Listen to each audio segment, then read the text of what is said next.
ikintu nziho Damascene yego ni uko ubuyobozi bw'umurenge yego bumufashe kabiri bamufatana kanyanga bayimufatana yego bakajya kumufunga.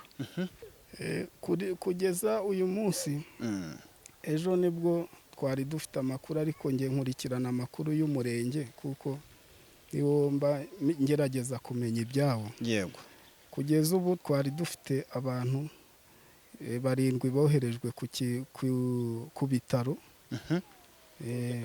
Yego, muri bo dufite 3 bitabye Imana, uretse ko no mu kanya tumaze kumenya inkuru ko hari undi wapfuye apfiriye mu rugo, ariko nawe ibimenyetso stili bigaragaza ko ari nk'ibyaba bandi banyoye kuri bya biyobyabwenge. Ubundi iyi nzoga ijya kwica abantu babanje kugira igihuha kinakwirakwira ku buryo bamwe bavuga ngo ni uburozi bwagiye mu macupa ngahe yavuye hano kwa Damascene. yego Ariko ikigaragara ni uko abantu bataramenya za rukoro izemewe gukoreshwa mu mubiri w'umuntu cyangwa se gukoreshwa mu bindi. yego Rero abantu bareka kwitiranya inzoga bakanywa za nzoga zemewe tuzi.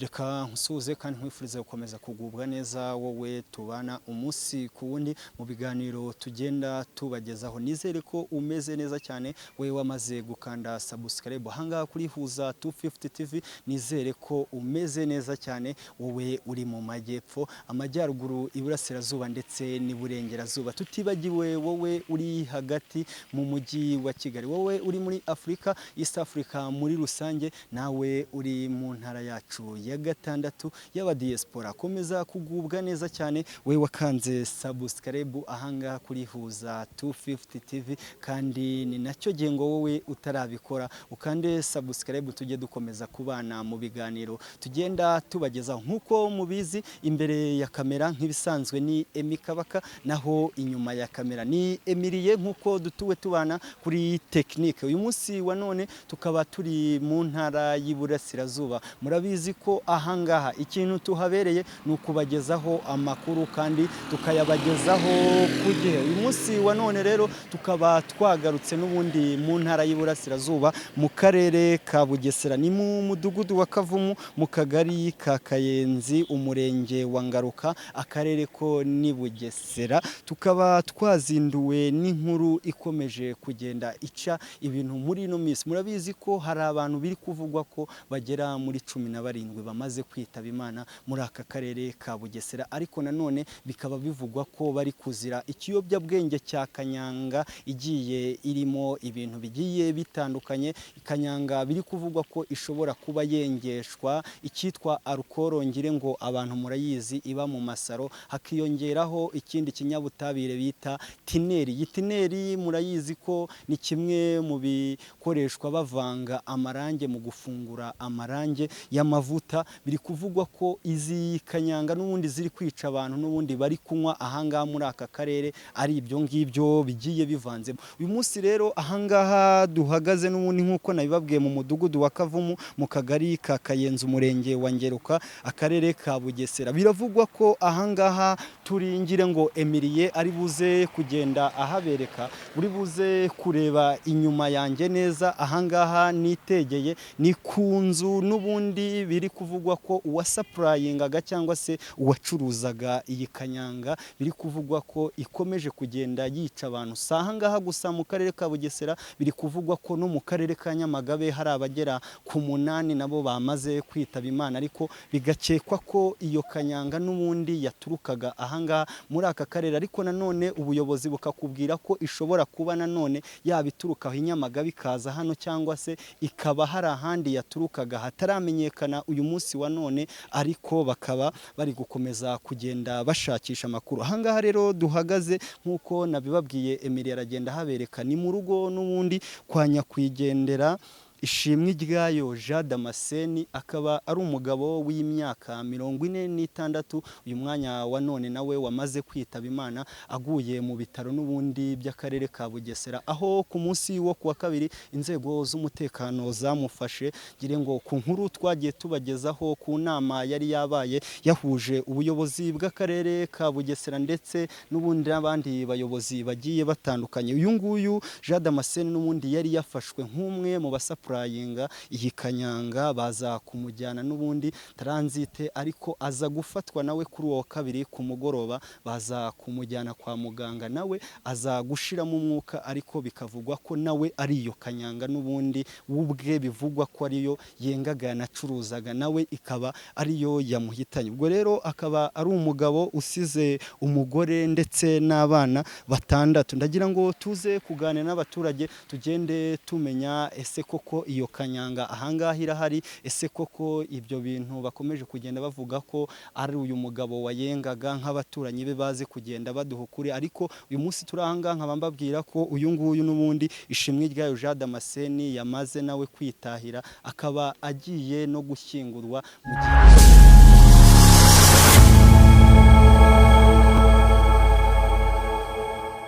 tubasanze ahangaha muri uyu mudugudu wanyu wa Kibungo, akagari ka Kayenzi, umurenge wa Ngeruka, ariko bikavugwa ko uri umuyobozi. Uratangira utwibwira ko uze kutubwira no ku kibazo kiri ahangaha bivugwa ko kanyanga iri kugenda ihitana abantu. Ahangaha duhagaze biri kuvugwa ko ari mu rugo rw'uwayisapurayingaga. Uyu munsi wa none muri aka karere kanyu uri buze kutubwira bamaze kwitaba Imana. Biri kuvugwa ko bagiye bari mu mirenge igiye itandukanye, ariko nanone bikavugwa ko iyi kanyanga yavaga muri aka karere kanyu ka Bugesera bayisapurayingaga no mu tundi turere. Biri kuvugwa ko no mu karere ka Nyamagabe yamaze kugerayo hari abantu bamaze kwitaba Imana bagera mu 8. Yego uragenda utubwira kimwe ku kindi. Murakoze.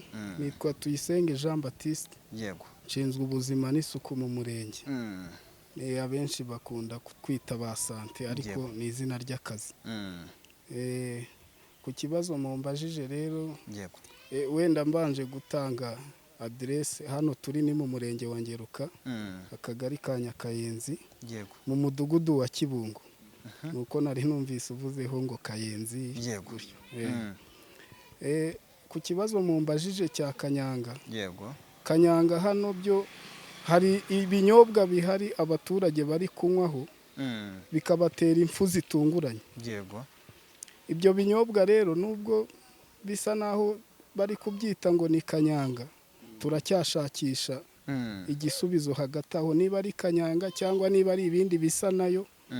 Ariko tugendeye ku makuru y'uko nk'abaturage bari gupfa, abari gupfa ni abari kuba babinyoyeho, yewe n'abari bazwi ko bari basanzwe bacuruza ibiyobyabwenge harimo n'izo za kanyanga, nabo bagapfa nyirizina.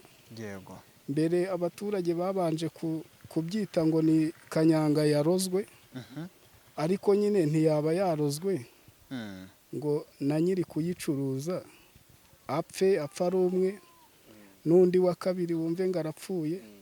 Mbese bisa naho ari ikinyobwa gihari kijya gusa na kanyanga kiri kwica abantu, tutari twemeza ko ari kanyanga. Yego.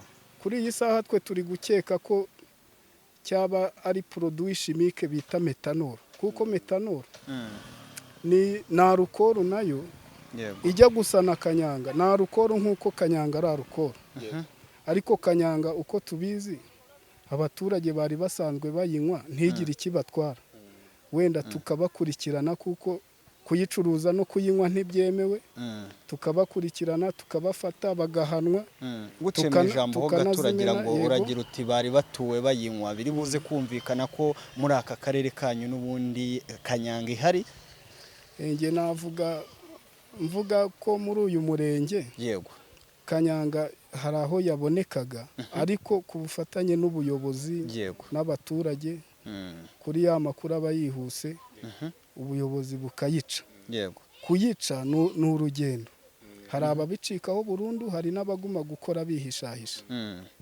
urugero nk'aha mudusanze nyine kuri uru rugo rw'umuturage uvugwa ko yayicuruzaga yego kandi akaba yanapfuye, yagumye afatwa arafungwa inshuro ya mbere, iya kabiri kuva 2018. bivuze ngo ntabwo ari rimwe yarafunzwe. Ntabwo bwari ubwa mbere. yaziraga iki? Yaziraga gucuruza ibiyobyabwenge, ibihe harimo izo za kanyanga.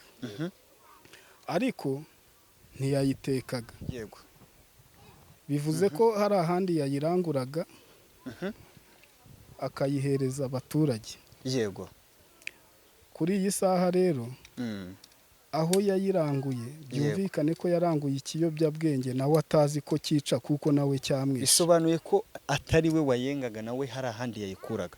Oya, ntago yayengaga, hari ahandi yayikuraga tutabashije kumenya kuko twagerageje kubaza amakuru barayaduhisha.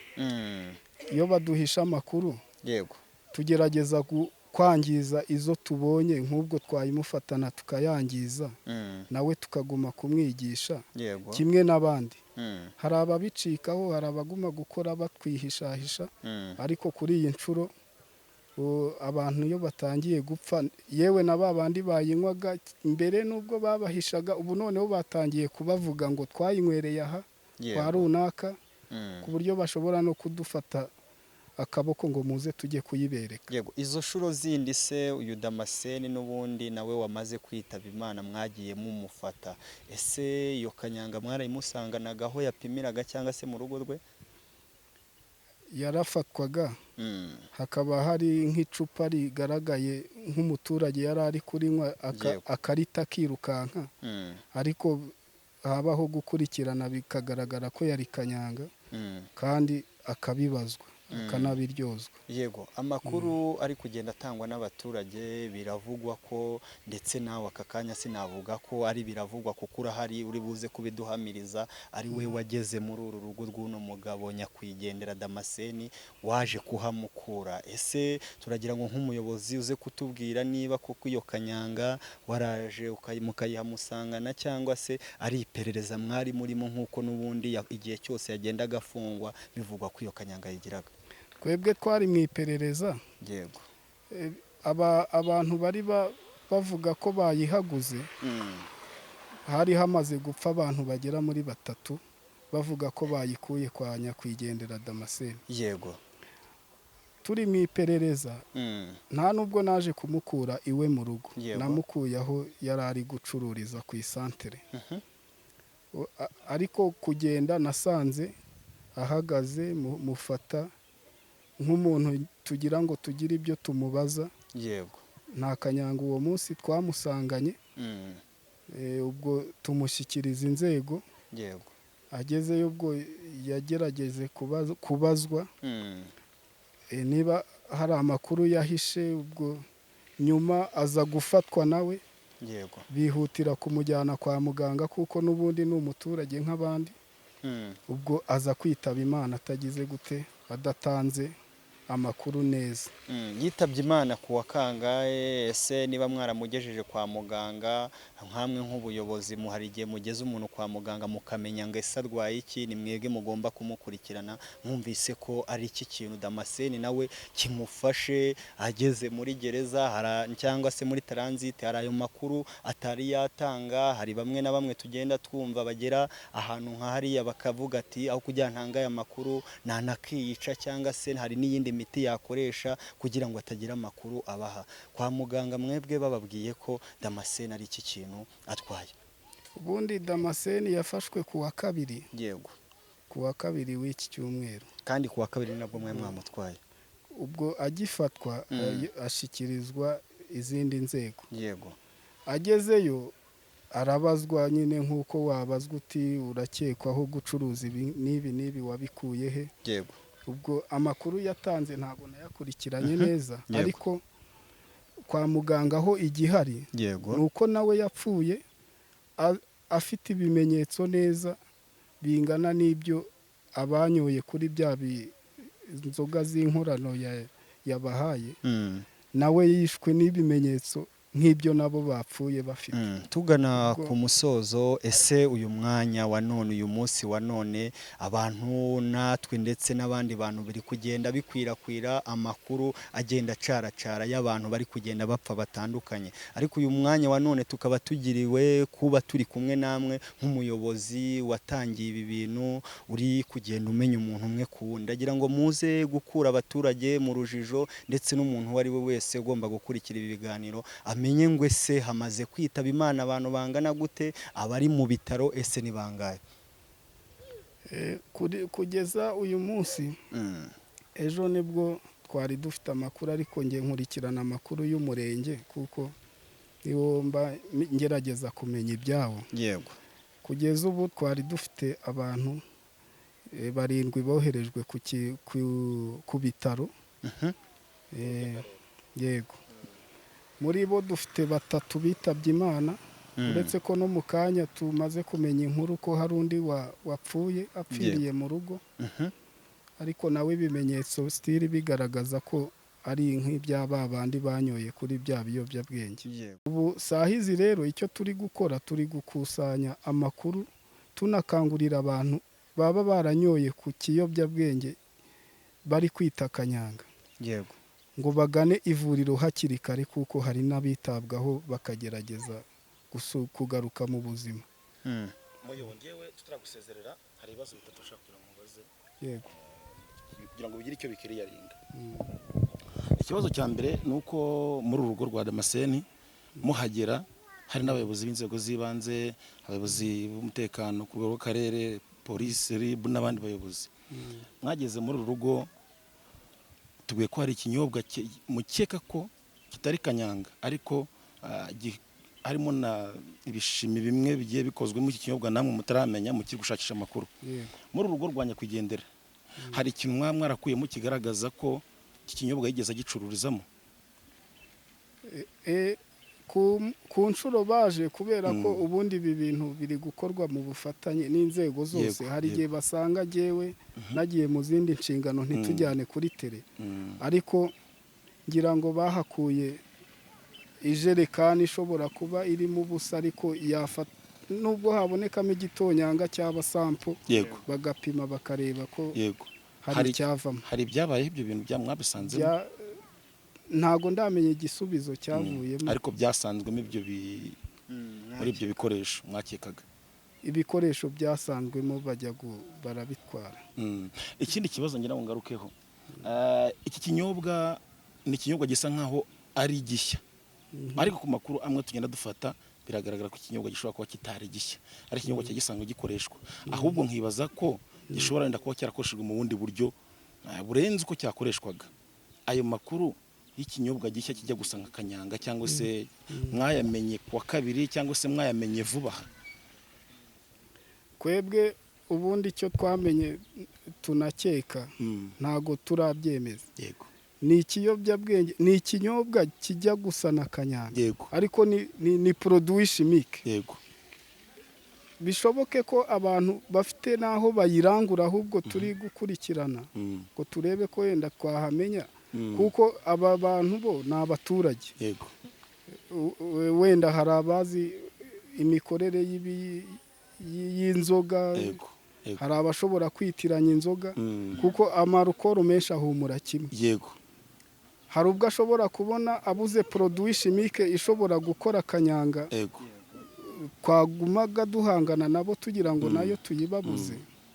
Noneho yakumva ikindi kigiye kumera nkacyo binahumura kimwe, wakabyitiranya agakeka ko ashobora kuyifungura ku kigero runaka ngo ayihe abaturage bayinywe. Nk'ibihe ibyo bintu uri kuvuga ati hari ibihumura nkayo? Nibyo nabigarutseho mvuga ko metanol yo ubwayo ni produit chimique ikoreshwa ibindi binemewe, nko kwa muganga ikora mu kwica za microbe, mu gutwika bashaka mu marabo, mbese irakoreshwa cyane.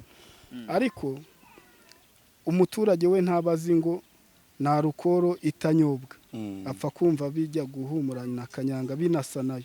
yabura produit chimique wenda hakagira n'undi umubeshya ati iyo uyifunguye ku kigero kingana gutya abantu barayinywa ariko igatwara ubuzima bw'abantu. Icyo tuzi ko metanol ica umuntu intege igatera umutwe, noneho ikimenyetso cya nyuma nyirizina urahuma, ubwo waba udakurikiranwa ugapfa. Nuko metanol ikora, ari nacyo turi gukeka nubwo tutarabyemeza neza. Ku busobanuro bwiza uduhaye bw'iki kinyobwa abantu wenda bashe gusobanukirwaho muri make, ikibazo cya nyuma ngira ngo nkubaze ni kijyanye n'uko wivugiye uti uyu muntu iki kiyobyabwenge cyangwa se iki kinyobwa yagikuraga ahandi. Hari amakuru y'abandi bantu hano muri uyu murenge bacuruza ibyo binyobwa mwaba mufite, ese mwaba muzi aho yakiranguraga wenda ku buryo mwabashe kuhagera? Amakuru mufite kugeza ubu ngubu nameze ati? Urumva iyo umuntu acuruza ibiyobyabwenge ntago yakwemerera ngo mbikura aha n'iki gutya, uretse gukoresha izindi strategy kugira ngo ube wagerageza kuhamenya. Nizo tukiri gukoresha, turebe nyine mu buryo bw'ubufatanye n'izindi nzego kugira ngo turebe strategy zose zakoreshwa kugira ngo tumenye ese no kuri telefone yavuganaga n'abandi n'iki, kugira ngo tube twamenya ngo aho hantu ni he. Ariko kimwe cyo nuko amakuru ahari, abacuruza ibiyobyabwenge nka za kanyanga barahari, baranafatwa bagahanwa, bakigishwa, bamwe bakabirekana bigarutseho, kandi n'ubundi igikorwa kirakomeje. Operation ziriho zirakorwa, ufashwa ubifatanwa akabifatanwa, uwo dusanze bidahari hakaba hari sample umuntu yashingiraho. Uwo usanze nk'umuntu afite nk'ibigunguru cyangwa ibidomoro yengeramo, iyo iba ari nk'icyo nakwita ngo ni ikizibiti. Byumvikane ko uyu Damascene amakuru yamutangwaga havuga ko ari we wasapurayinze iki kinyobwa kikagera ku bantu benshi bagiye bitaba Imana, ayo makuru atariyo. Ni ukuvuga ngo umuntu ashobora kuba ari hano afite nk'ijerekani imwe, umwe akajyaza amuranguraho nka litiro 5 akajya kuzicuruza ahandi, ariko nawe afite aho yayiranguye handi iyo jerekani. Aho niho tutaramenya rero. Byumvikane ko yari umwe mu suppliers. Turagushimiye muyobozi, ariko ntitwakurekura utagize ubutumwa ugenera abaturage muri rusange b'umurenge wa Ngeruka ndetse n'abaturage b'igihugu cyose, kuko ibi ni ibintu binywebwa ku bantu bakabinywa batabizi. Twumvise inzoga bita ngo ni kibamba yisha abantu angena nabahumisha, ni inzoga abantu bemeraga. Gira unama utanga nka sante cyangwa se nk'umuntu ushinzwe ubuzima mu murenge, ku buryo n'uzumva ikigana azavuga ati ibyo byose reka ngende gake. Murakoze. Jewe inama natanga nuko ubundi iyi nzoga ijya kwica abantu babanje kugira igihuha kinakwirakwira ku buryo bamwe bavuga ngo ni uburozi bwagiye mu macupa ngahe yavuye hano kwa Damascene.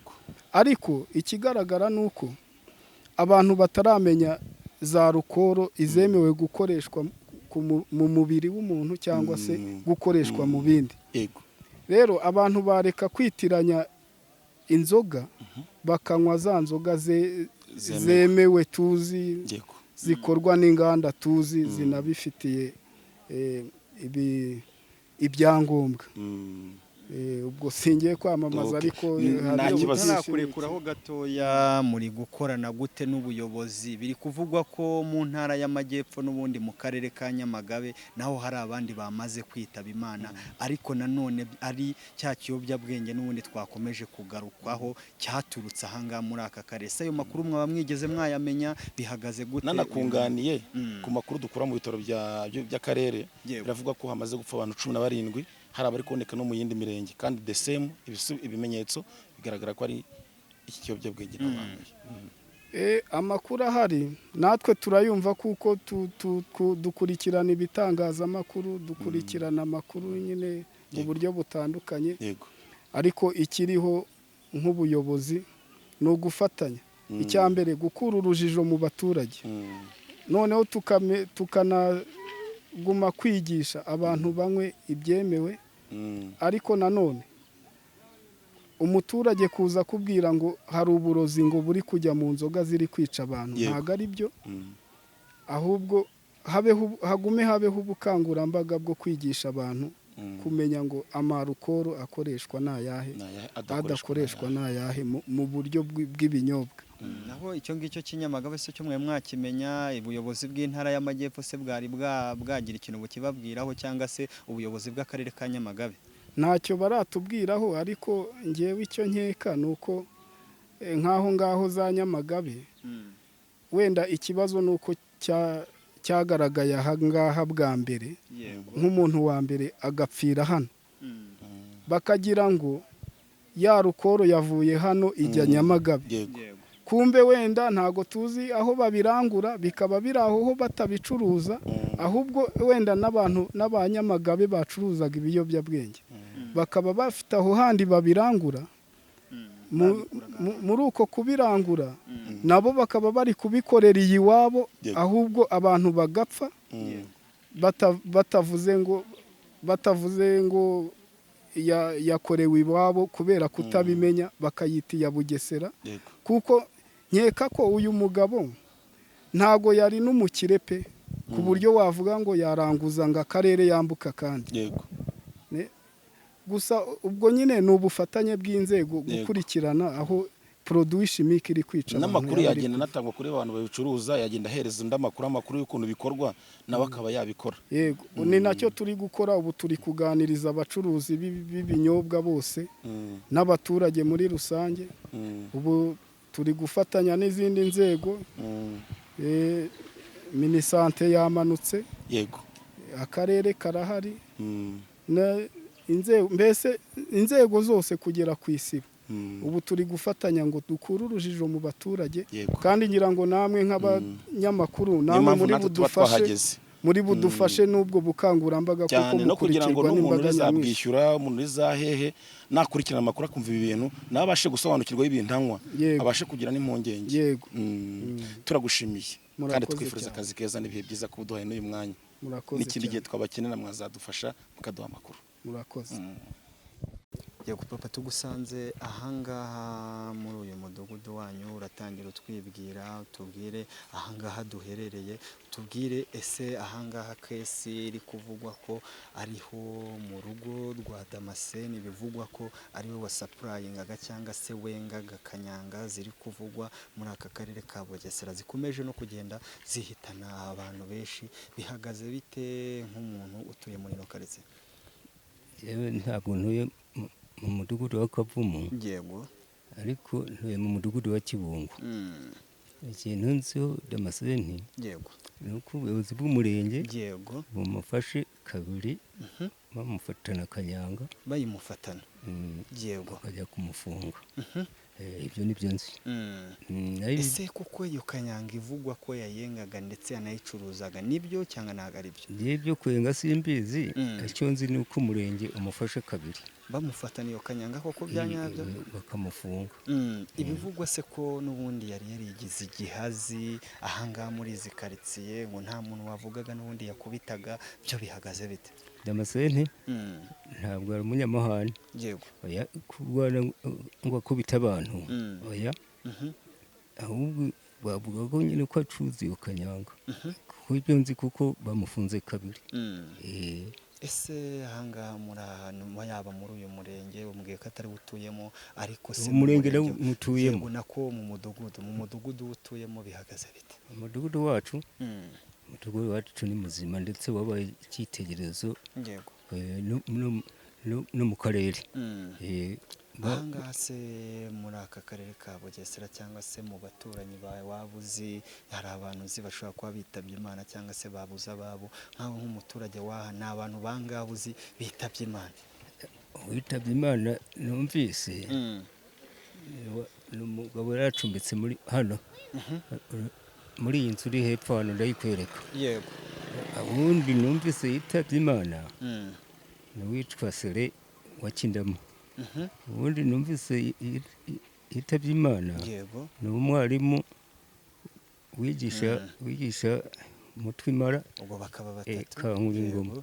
Ubundi numvise yitabye Imana ni umuhungu wa Kazindu, bakaba bane. Ubundi numvise yitabye Imana ni umuhungu wa Nzikuriza, yari atuye ahangaha. undi numvise yitabye imana Mm. ni ikiragi wa Kindama. Gatandatu. Undi numvise yitabye imana Mm.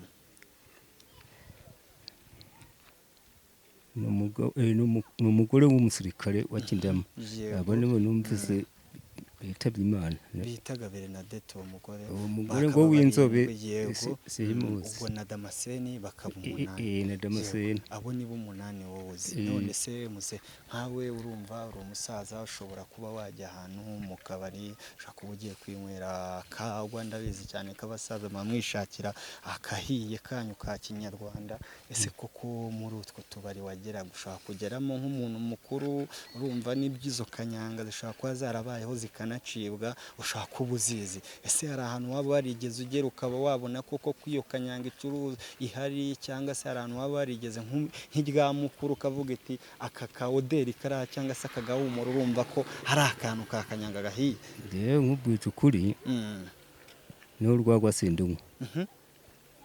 n'izi nzoga z'inkorano sinzinywa. Yego. Jye ninywera ikigage hano ku Munazi n'icyonwa cyonyine. Sinakubwira ngo ntaramira mu kabari. Aya. Aho se iyo kanyanga ikomeje kuvugwa ahangaha, urumva ikomeje no kwica abantu, hari iyo mwebwe mujyi waba warigeze ubona cyangwa se waba uyiziho? uretse kumva nako sino kumva Damascene bamujyanye kabiri. Murenge Yego. niyo wabaza ubuyobozi bw'umurenge bwabikubwira. Nibyo nzi, ariko kubona ngo nzi ko kanyanga iri hano jye ntabyo nzi. Papa, tugana ku musozo nk'umuntu mukuru ukuze, urabona ko usheshe akanguhe, urasoza utanga iyihe nama yaba ku baturage ndetse n'urubyiruko muri rusange? Yewe ku bwanjye urubyiruko cyangwa nanjye ubwanjye ndumva ikintu cyitwa inzoga bazireke z'inkorano, bakinywera urwagwa cyangwa n'ibyo bigage nk'uko nanjye ninywera ibigage. Bibasigira irihe somo iyo bibaye ibintu nk'ibi ngibi, kuba mwaba mujya bamwe ngo mushaka kwirarira horo cyangwa se kunywa ibigerageza kuba byabica vuba? Bibasigira irihe somo iyo bibaye nk'ibi ngibi, kuba hari bamwe muri mwebwe bari kugenda babavamo ariko bamani bagakomeza kugenda nabagira inama y'uko babireka, natwe twahahamutse. Nta n'umwe utagize ubwoba. Ndumva rero twese wakumva yashaka kunywa izo nzoga yazihagarika rwose. Yego. Papa, reka nkushimire kandi mbabwira ngo mukomeze kwihangana kandi mukomere kubwo kubura abanyu. Namwe murakoze.